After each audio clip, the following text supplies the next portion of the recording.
The miscalculation. The Zalathi Empire had conquered 3,000 star systems across the spiral arm of the galaxy.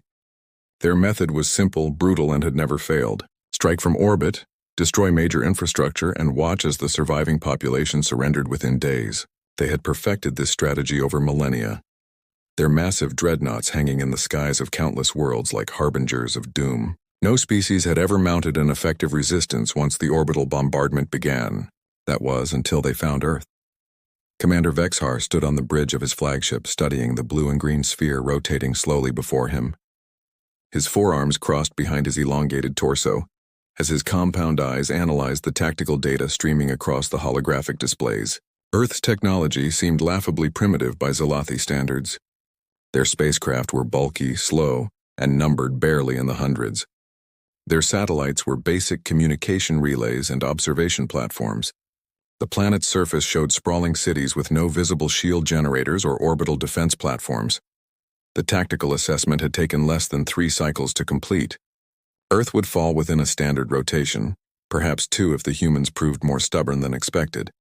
Vexhar's mandibles clicked in what his species considered amusement.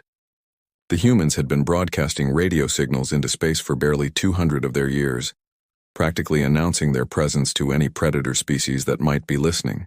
They were infants playing with fire, unaware they were about to be burned.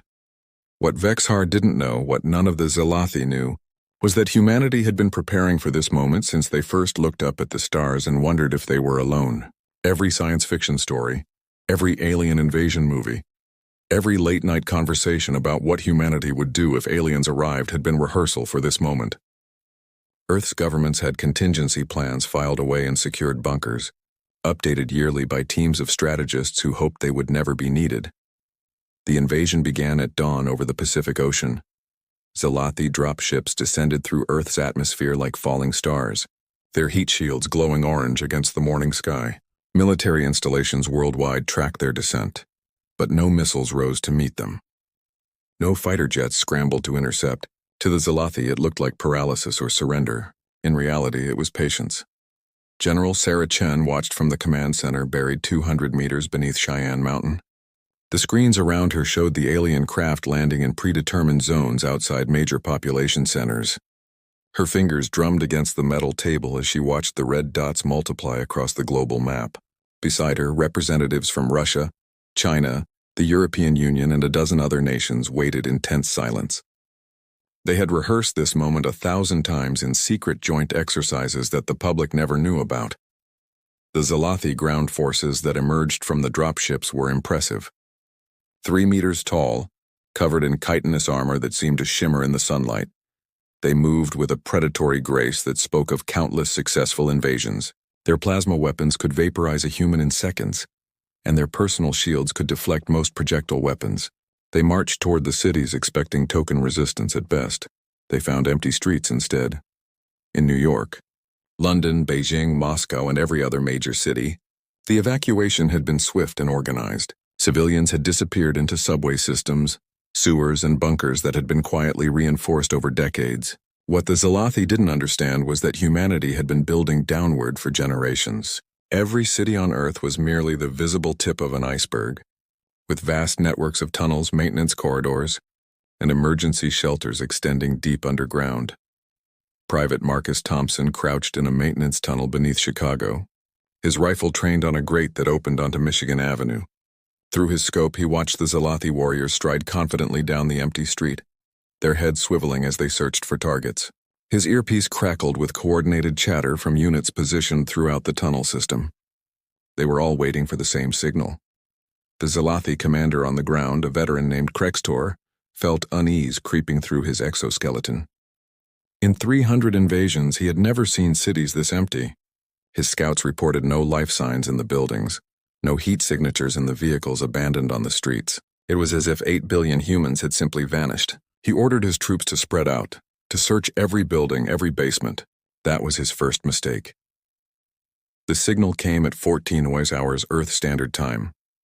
Not a radio transmission that could be intercepted, but a simple timer that had been synchronized across every resistance cell on the planet.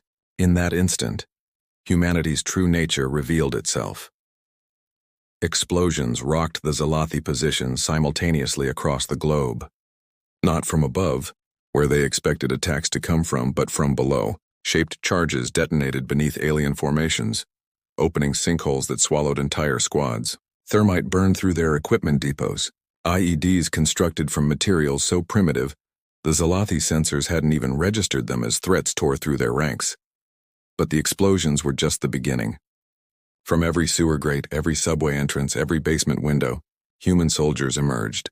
They didn't fight like the Zalathi expected. There were no grand charges, no armies meeting on open fields.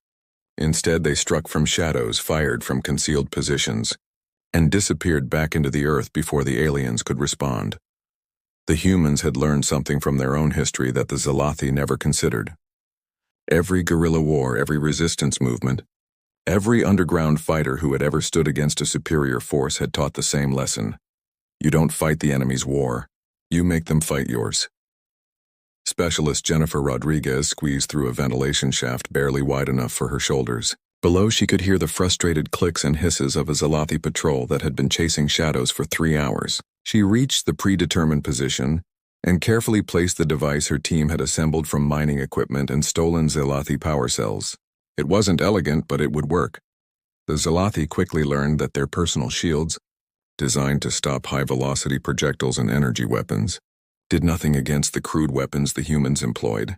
Molotov cocktails created pools of burning liquid that clung to their armor. Improvised spears thrust from hidden positions found joints in their exoskeletons. Carbon monoxide pumped into buildings where they took shelter left them drowsy and vulnerable. Commander Vexhar watched the casualty reports with growing alarm. In 6 hours of ground combat, he had lost more warriors than in the previous 10 invasions combined. His forces controlled no territory, held no strategic positions. Every building they cleared was retaken the moment they moved on. Every street they secured became a trap when they tried to advance. The humans were not fighting to win. They were fighting to make the Zalathi lose. By nightfall, the pattern was clear. The humans owned the underground, and from there they could strike anywhere, anytime. The Zalathi owned nothing but the ground they stood on, and even that was contested. Krextor requested orbital bombardment to flush the humans from their tunnels, but Vexhar hesitated. The planetary scans showed the tunnel systems extended for thousands of kilometers, interconnected in ways their computers couldn't fully map. To destroy them all would require rendering the planet uninhabitable, defeating the entire purpose of the invasion. As the first day ended, humans around the world settled into their underground positions. They shared rations, tended wounds, and prepared for the long war ahead. In bunkers and basements, children drew pictures of the sky they couldn't see while their parents cleaned weapons and studied maps. Radio operators coordinated between resistance cells using codes based on ancient languages the Zalathi couldn't translate. Engineers worked on converting captured alien technology into weapons that could be mass-produced in hidden workshops. The Zalathi had expected to fight a war. Instead, they had kicked a hill of fire ants. Each individual ant was insignificant, but together they were overwhelming. Every Zalathi warrior who fell had their equipment stripped and studied. Every tactic they employed was analyzed and countered. Humanity was learning, adapting, evolving their strategy in real time. Commander Vexhar stood at his viewing port, looking down at the planet that should have been conquered by now. City lights twinkled in the darkness, a mockery of his assumptions. Somewhere down there, 8 billion humans were waiting for dawn, ready to continue a fight that the Zalathi were beginning to realize they didn't know how to win. The Empire had made a terrible miscalculation. They had assumed humanity would fight like every other species they had encountered. They had never considered that humans had spent their entire history practicing for this moment, learning from every conflict, every defeat, every desperate last stand in their blood-soaked past. The ground war for Earth had only just begun, and already the galaxy's most feared empire was learning a lesson that would echo through the stars. Never underestimate a species that turned warfare into an art form while they were still hitting each other with rocks. The turning tide 3 weeks had passed since the Zalathi invasion began, and Commander Vexhar no longer recognized the confident force he had brought to Earth. His warriors, bred for conquest and trained in the arts of subjugation, were being slowly ground down by an enemy that refused to fight conventionally. The casualty reports made for grim reading. 20% of his ground forces were dead or wounded, and morale was plummeting faster than a damaged dropship. In the tunnels beneath Tokyo, Dr. Kenji Yamamoto worked by the light of a salvaged Zalathi plasma core. His team of engineers, a mix of Japanese technicians, American programmers, and a brilliant teenager from Nigeria who had been visiting on a school trip when the invasion began, huddled around a partially disassembled Zalathi personal shield generator. For 2 weeks, they had been reverse engineering the alien technology, and they were close to a breakthrough. The shield operated on principles that human science had only theorized about, creating a localized distortion field that dispersed kinetic energy. But like all technology, it had vulnerabilities. The generators required precise calibration, and they operated on specific frequencies. Kenji's team had discovered that a focused electromagnetic pulse at just the right frequency could cause the shields to overload and fail. Better yet, the pulse could be generated using components salvaged from microwave ovens and old television sets, materials available in every city on Earth. Word of the discovery spread through the resistance network within hours. In Moscow, teams began assembling EMP grenades. In London, engineers mounted larger versions on remote-controlled vehicles. In New York, a particularly creative group figured out how to turn the entire subway third rail system into a massive EMP weapon. Humanity was doing what it had always done best, taking whatever tools were available and turning them into weapons. Above ground, the Zalathi were learning their own harsh lessons. Squad leader Thexval led his unit through the ruins of Berlin, every shadow a potential threat. They had learned to watch the ground for tripwires, the walls for hidden explosives, the air for the acrid smell that preceded a chemical attack. But the humans kept changing their tactics. Yesterday, they had used sonic weapons that disrupted Zalathi echolocation. Today, they had somehow figured out that Zalathi vision was particularly sensitive to certain wavelengths of ultraviolet light, and had rigged LED arrays that could blind them temporarily. The adaptation went both ways, but humans were simply better at it. They had spent millions of years as both predator and prey, developing an intuitive understanding of warfare that the Zalathi, who had relied on technological superiority for millennia, simply couldn't match. Every human soldier carried the genetic memory of ancestors who had survived by being smarter, more adaptable, more willing to do whatever it took to see another sunrise. In the command bunker beneath Cheyenne Mountain, General Chen studied the global tactical map with satisfaction tinged with concern. Humanity was holding its own, but ammunition was running low and casualties were mounting. They needed to transition from defense to offense, but how could ground forces defeat an enemy that controlled orbital space? The answer came from an unexpected source. Professor Elena Volkov, a 70-year-old astrophysicist from St. Petersburg, had been studying the Zalathi ships through Earth's remaining telescopes. She had noticed something odd about their formation. The alien vessels maintained precise distances from each other, never varying by more than a few meters. It suggested their shields might be networked, each ship reinforcing the others in a defensive grid. If that was true, then disrupting one ship might create a cascade failure throughout the entire fleet. But how could Earth with its primitive spacecraft possibly reach the Zalathi fleet? The answer was both simple and insane. They wouldn't use spacecraft at all. Operation Longshot began in secret facilities around the world. Using captured Zalathi technology and good old-fashioned human ingenuity, resistance engineers began converting intercontinental ballistic missiles into something new. The nuclear warheads were replaced with packages containing a cocktail of weapons: EMP generators to disrupt shields, thermite to burn through hull plating, and most importantly, canisters of what the chemists called gray goo, self-replicating nanobots programmed to consume specific Zalathi alloys and convert them into more nanobots. The nanobots were humanity's masterpiece of destructive creativity, built using principles stolen from Zalathi medical technology and combined with Earth's advances in molecular engineering. They were programmed to recognize and consume only non-terrestrial materials.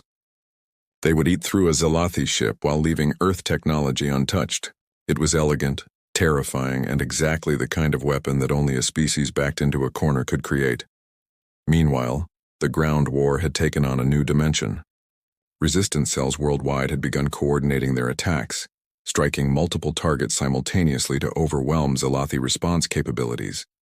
In Cairo, fighters led Zalathi patrols into sandstorms where their technology advantage was neutralized. In the Amazon, indigenous peoples who had spent generations protecting their lands from loggers and miners now used those same skills against alien invaders. In Siberia, the Zalathi learned that their armor, designed for temperature regulation on countless worlds, couldn't handle the specific combination of extreme cold and the chemical compounds humans had developed. The tide truly turned on day 23. Private Thompson, the same soldier who had watched the Zalathi march into Chicago 3 weeks earlier, now wore modified Zalathi armor over his standard gear. His squad had learned to use captured plasma weapons, their fingers wrapped in heat-resistant material scavenged from industrial furnaces. They weren't just fighting the Zalathi anymore. They were hunting them. The psychological warfare was perhaps even more effective than the physical combat. Humans had discovered that Zalathi communicated partially through pheromones, so they synthesized the chemical signature of Zalathi fear and pumped it into buildings where aliens took shelter. They broadcast the death cries of fallen Zalathi warriors on frequencies only the aliens could hear. They left mannequins dressed as humans in visible positions, rigged with explosives that detonated when investigated. Commander Vexhar received report after report of squads refusing to leave their dropships, of warriors shooting at shadows, of entire units requesting immediate evacuation. His force, which had conquered worlds, was being broken by an enemy that turned their every advantage against them. The humans didn't just adapt to Zalathi tactics, they seemed to anticipate them. Later, he would learn about humanity's vast library of science fiction, centuries of stories imagining every possible form of alien invasion and how to defeat it. Earth's resistance had been crowdsourcing solutions from their entire cultural history. On day 30, humanity launched Operation Longshot. 117 modified ICBMs rose from hidden silos around the globe, their trajectories calculated to reach the Zalathi fleet simultaneously. Vexhar's point defense systems engaged immediately, destroying dozens of missiles, but enough got through. The first impacts were negligible, tiny explosions against massive shields. Then the cascade began. The EMP bursts disrupted shield harmonics just long enough for the thermite to burn through hull plating. Once inside, the nanobots were released. Within minutes, they had consumed enough material to reproduce exponentially. The Zalathi tried everything, venting atmosphere, raising internal temperatures, even self-destructing affected sections. Nothing stopped the spreading gray plague that ate through their ships like acid through paper. Vexhar watched in horror as his fleet, the pride of the Zalathi Empire, began to dissolve. Ships listed as their structural integrity failed. Engines sputtered and died as fuel lines were consumed. Life support systems failed as the very walls that contained them ceased to exist. In desperation, he ordered all ground forces to return to the dropships immediately. But half of those had already been sabotaged by human infiltrators. The final battle took place not in space or on land, but in the skies above Earth. Zalathi forces attempted to evacuate as human fighters, previously hidden in underground hangars, rose to challenge them. The aircraft were crude by galactic standards, but equipped with weapons specifically designed to exploit every weakness humanity had discovered. Pilots who had trained in simulators based on observed Zalathi flight patterns now put that knowledge to deadly use. As his command ship began to list, its starboard hull being consumed by unstoppable nanobots, Commander Vexhar sent a final transmission to the Zalathi Empire. It was a warning. Avoid Earth at all costs. The humans were not a primitive species to be conquered. They were something far more dangerous. A species that had turned survival into a science and warfare into an art. They were creative, adaptable, and absolutely ruthless when threatened. They were everything the Zalathi had forgotten how to be in their millennia of easy conquests. The last Zalathi ship limped away from Earth's orbit 41 days after the invasion began. Behind them, they left thousands of dead warriors and the wreckage of scores of vessels, but more importantly, they left behind a changed galaxy. Word spread quickly through the cosmic community. Earth had repelled the Zalathi Empire. A species that had barely achieved spaceflight had defeated one of the galaxy's premier military powers. In the aftermath, as humans emerged from their tunnels and bunkers, they found a world transformed. Cities lay in ruins, millions were dead or wounded, and the scars of war would take generations to heal. But humanity had also gained something invaluable: respect. Alien transmissions intercepted in the following weeks spoke of Earth with a mixture of awe and fear. The primitive backwater had become a fortress world that no sane species would dare attack. General Chen stood in the ruins of what had been Denver, watching the sunrise paint the mountains gold. Around her, soldiers from a dozen nations worked side by side, clearing rubble and tending to survivors. The invasion had done something that centuries of diplomacy had failed to achieve. It had united humanity. Not under a single government, but in the understanding that their differences were insignificant compared to what they could accomplish together. The recovered Zalathi technology would jumpstart humanity's expansion into space. Within a decade, Earthships powered by reverse-engineered drives would be exploring distant stars. But they would carry with them the lesson of the invasion: that humanity's greatest strength was not its technology or its weapons, but its ability to adapt, survive, and overcome any challenge the universe could throw at them. The ground war for Earth was over, but humanity's story among the stars had just begun, and every species they would encounter would know the tale of how 8 billion humans had stood against an empire and won. Not through superior firepower or advanced technology, but through sheer determination and the creative application of controlled chaos that was humanity's birthright. In the galactic councils that followed, when other species spoke of military might, they no longer mentioned only fleet sizes or weapon yields. They spoke of the human factor, that unpredictable element that could turn certain victory into crushing defeat. Earth had earned its place among the stars not through diplomacy or trade, but through blood, ingenuity, and the unshakable will to survive. The galaxy had learned what humanity had always known. There is nothing more dangerous than a human with their back against the wall and nothing left to lose.